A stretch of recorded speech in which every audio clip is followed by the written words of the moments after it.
All right. Have you found that there's a direct connection between chronic pain and unresolved emotional issues? Oh, absolutely. As I said, my specialization was in behavioral medicine, and I opened one of the first inpatient pain clinics in the United States. It was one at Duke, and then I had one in Texas. And I tell you, I had an approach to that will exemplify this. I would have a pain patient come in, and I would sit down with them and say, tell me about your pain.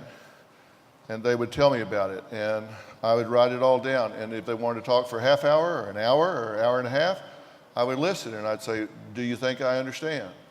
They'd say, well, I just don't see how you could. I said, then tell me some more. I'd sit there another half hour, another hour, whatever. I'd say, now do you think I understand? I'd say, well, I think you've listened long. I think you really do. I'd say, okay, then don't ever tell me again. Yeah. Not ever, ever again.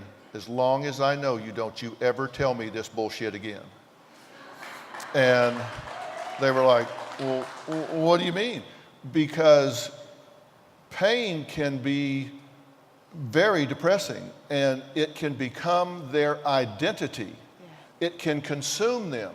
When even people with chronic disease, that can become their identity. They stop being Dawn and they start being a patient. That becomes their social life, it becomes their mission in life, it becomes their whole identity, and it consumes them emotionally.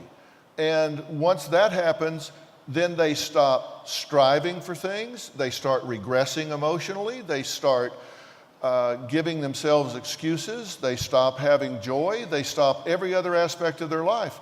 And you cannot let that happen. You have to require them to be fully functioning in every other aspect of their life, coexisting with their pain, and give them the tools to handle that, or it can be all-consuming. Because it's like a skunk. If a skunk sprayed in this room right now, it's such a pervasive odor, it would just permeate every square centimeter of this room.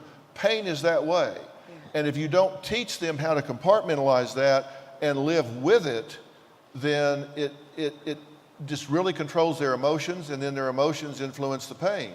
And you've got to get them out of that cycle. And it, in fact, is a neurological cycle, isn't it? It is. There's actually a pathway, and you've got to change how it's recorded on the amygdala, the nucleus accumbens, the pleasure centers. You've got to change all of that by disrupting the neurological patterns. And when you do, then now they feel like, okay, I do have options here, and it's damn sure not opioids, right? Exactly right. Okay, so that's my 2 cents worth on that. Thank you. Okay?